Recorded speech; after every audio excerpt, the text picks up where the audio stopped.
नवीन गौड़ साहब, दिल्ली में बहुत दिलचस्प मुकाबला दिखाई दे रहा है। एक तरफ तो कांग्रेस के साथ गठजोड़ है, वहीं आज जो चुनाव के ऐलान से ठीक पहले अरविंद केजरीवाल की कोर्ट में पेशी हुई है। आप किस तरह से देखते हैं इन चुनावों को, क्योंकि आम आदमी पार्टी ने भी इस बार बहुत ही नए प्रयोग के साथ मैदान में उतरने का फैसला किया है। ये भारतीय जनता पार्टी बहुत ही गंदी राजनीति पर उतर आई है। भारतीय जनता पार्टी चाहती है कि अरविंद केजरीवाल जी और जो भी शीर्ष नेता हैं आम आदमी पार्टी के, वो चुनाव प्रचार में ना आ सके, चुनाव प्रचार ना कर सके। इस प्रकार की गंदी राजनीति पर भारतीय जनता पार्टी उतर रही है। भारतीय जनता पार्टी नारा दे रही है 400 पार का। अभी भारतीय जनता पार्टी के प्रवक्ता कह रहे थे यूपी में 80 में से 80 करेंगे। इनके वादे इतने बड़े बड़े होते हैं और ये चोरी करते हैं 4-4, 5-5 वोटों की चंडीगढ़ में जाके। इतने बड़े डकैतों के छोटी मोटी चोरी करना शोभा देता है इनको? बताइए, इतने बड़े ये लोग, इतना बड़ा चोरियों का गैंग चला रहे हैं। अगर आप देखेंगे इलेक्टोरल बॉन्ड में, ऐसा कैसे हो सकता है कि आज किसी कंपनी के ऊपर ईडी का छापा पड़ता है, 2 दिन बाद 3 दिन बाद इलेक्टोरल बॉन्ड वो कंपनी खरीद लेती है। आज एक कंपनी पे छापा पड़ता है, उसी महीने में इलेक्टोरल बॉन्ड खरीद लेती है भारतीय जनता पार्टी। चलिए, इसका जवाब राकेश त्रिपाठी से ले लेते हैं। राकेश जी, इस पर क्या रिएक्ट करेंगे? देखिए, बड़े गंभीर आरोप लगाए जा रहे हैं और समाजवादी पार्टी, कांग्रेस के, आम आदमी की पार्टी के प्रवक्ता साफ कह रहे हैं कि इन सभी मुद्दों के साथ हम चुनाव में जाने को तैयार हैं और बीजेपी को घेरेंगे। बहुत हास्यास्पद है रवि, ये बेल बॉन्ड पर रिहा लोग इलेक्टोरल बॉन्ड की बात कर रहे हैं।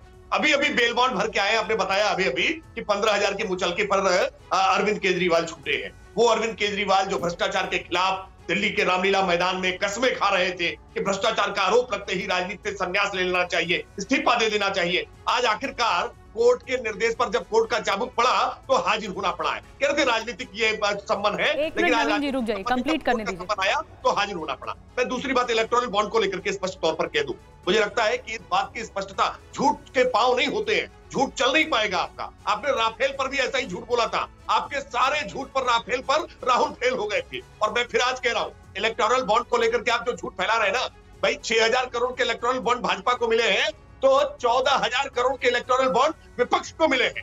ये विपक्ष बताए, ये इलेक्टोरल बॉन्ड के माध्यम से। चलिए बताइए फिर नवीन गौड़ साहब, ये विपक्ष को बताना चाहिए जो इलेक्टोरल बॉन्ड को लेकर आप सवाल खड़े कर रहे हैं। और साथ ही राकेश जी ये भी पूछ रहे हैं कि वो दिल्ली शराब घोटाले में जो भ्रष्टाचार हुआ उस पर क्यों नहीं बोल रहे अरविंद केजरीवाल? समन का जवाब क्यों नहीं दे रहे अरविंद केजरीवाल? सिलेक्टिव क्यों है भ्रष्टाचार को लेकर, जबकि भ्रष्टाचार की मुहिम से ही उन्होंने सत्ता बनाई? मुझे लगता है इनको ना तो न्यायिक प्रक्रिया में भरोसा है, मुझे लगता है ना ही इनको लोकतंत्र में भरोसा है। ये कैसे अभी अरविंद केजरीवाल पे उन पे हो गए गुनाह साबित?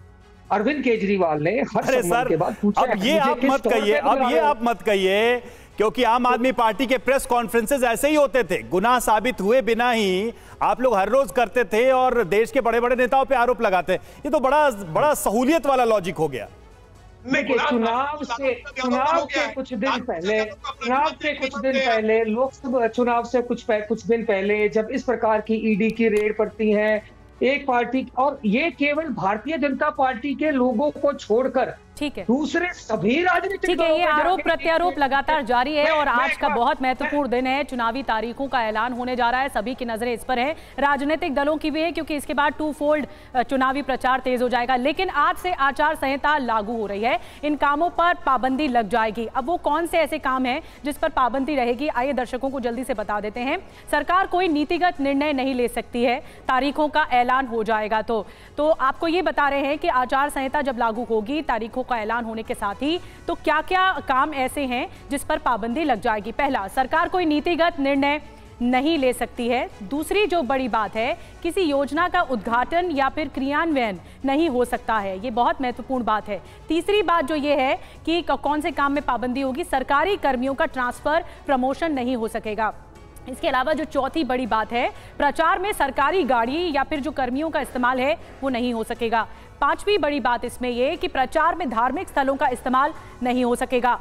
छठवीं बड़ी बात, सभा या फिर रैली के लिए पुलिस से मंजूरी जरूरी होगी, अनुमति जरूरी है। सातवीं बड़ी बात, किसी व्यक्ति के घर, दुकान या फिर परिसर में बिना मंजूरी पोस्टर नहीं होंगे। तो ये आचार संहिता लागू होने के बाद इन काम में पाबंदी रहेगी।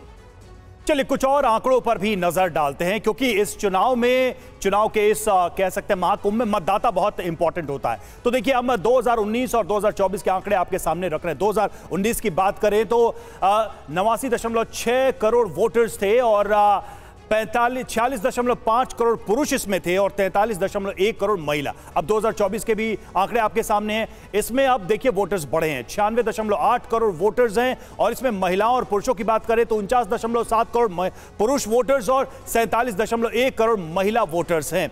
और देखिए ये तमाम जो मतदाता बढ़े हैं, इन मतदाताओं से बढ़ चढ़कर मतदान में हिस्सा लेने के लिए अब से ही चुनाव आयोग ने कैंपेन भी शुरू कर लिया है। पंकज, हमारे रोविंग एडिटर इस वक्त हमारे साथ जुड़े हैं। पंकज, जिस तरह से अब हम देख रहे हैं कि चुनावी तर्कस से एक तीर निकलने शुरू हो गए हैं चुनाव की तारीखों के ऐलान के बाद से, आखिरी वक्त में अगर हम देखें, आखिरी वक्त में चुनाव के ठीक पहले क्या बड़ी स्ट्रैटेजी हो सकती है इन दलों की, क्योंकि चुनाव के तारीखों के ऐलान और चुनाव आयुक्त की नियुक्ति को लेकर भी बहुत सारे प्रश्न कल तक उठाए जाते रहे। क्या अब उन प्रश्नों पर विराम लग जाएगा तारीखों के ऐलान के साथ ही?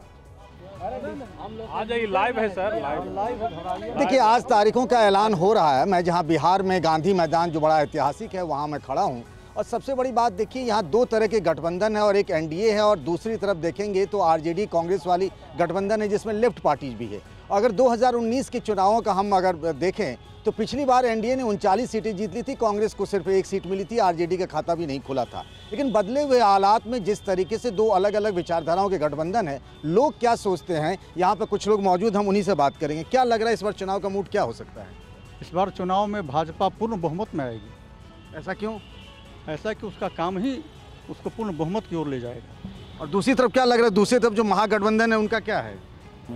सर महागठबंधन का इसका कोई विज़न क्लियर नहीं हो पा रहा है, ठीक है।